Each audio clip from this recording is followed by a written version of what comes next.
Those executive orders about the workforce President Biden signed Friday are likely to generate a sigh of relief from federal employees, but the elimination of the Trump EOs may not mitigate all the damage. Jessica Klement is Staff Vice President of Policy and Programs for the National Active and Retired Federal Employees Association. Jesse, welcome back. You warned me when Schedule F first came into being, when President Trump signed the EO, that President Biden repealing it wasn't the end of it necessarily. Do you still think that's the case? I do not, Francis. And as much as I loathe coming on your show and saying I was wrong, it's one of those times where I don't mind admitting I was wrong. Any implementation of Schedule F, even with rescission of the executive order, would have caused pure chaos in federal agencies. What actually happened was, as best as I can tell and those I talked to, Schedule F was never implemented anywhere. And thus, the chaos did not ensue that I was anticipating. Well, you're a bigger woman than I am for coming on the show and admitting you were wrong. Kudos for that. And that was one of the things that a human capital official in the government, a career, told me beforehand. Maybe we'll just never get around to it, was kind of the implication. And that sounds like that's what happened, isn't it? There's no place that the new administration has to go and fix damage that was done, is there? As best I can tell, there is not. I always want to leave that caveat open. There could have been things that happened that I was unaware of.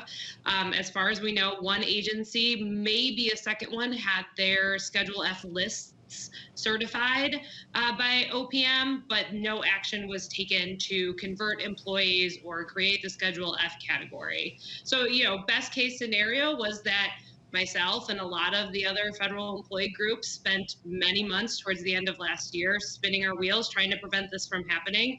And at the end of the day, they ran out of time. And it appears that whatever work you did worked inside the agencies, if only maybe 2 out of 20-some cabinet-level agencies ever wound up even creating the list of employees. All right, if Schedule F is dead, is official time officially alive as a result of the executive order that President Biden signed about it on Friday? Oh, as I'm sure your watchers know, the president rescinded 3 other executive orders that the Trump administration implemented in May of 18, I believe, that took direct aim at the federal sector unions, official time, collective bargaining rights, and then also merit systems principles. All 3 of those executive orders have now been revoked. Tony Reardon of the National Treasury Employees Union will be on the program later this week to talk about the implications to the unions for those EOs. What this strikes me that this does, though, Jessica, is that this eliminates kind of the extraneous things that were left over from the Trump administration that affect the federal employee workforce. If that's the case, then what does the agenda turn to moving forward? I mentioned the pay raise in the headlines a few moments ago. What else is on the horizon that employees should be thinking about, either to the positive or to the negative? That's a really good question, Francis, and it's one that we're obviously having internally at NARFE. I'm sure President Reardon may give you a different answer to that question because our different organizations will have different priorities in how we move forward.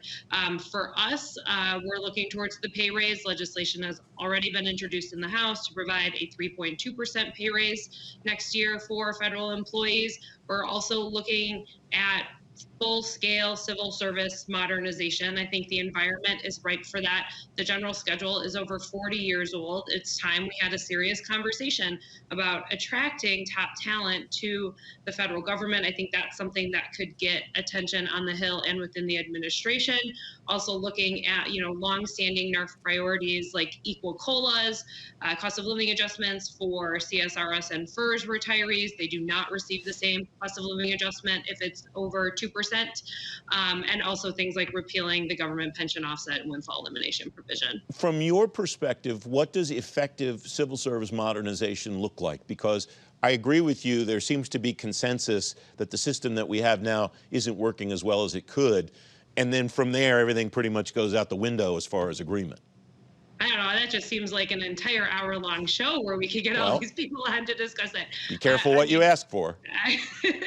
Hiring priority, how we hire people into the federal government, direct hire authorities, taking a look not at merit systems, but how we fit the right people to the right jobs, veterans preference. Elevating human capital in the federal government is one of our priorities. NARFE as an organization feels very strongly that the OPM director should be a human capital expert, and that position should be elevated to cabinet level. That has been done in the past.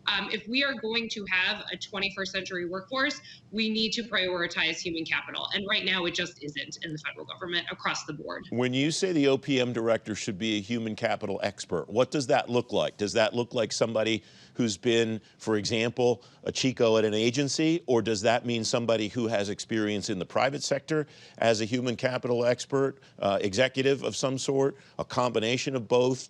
It doesn't matter as long as there's executive level experience of some sort. What does that look like in your view?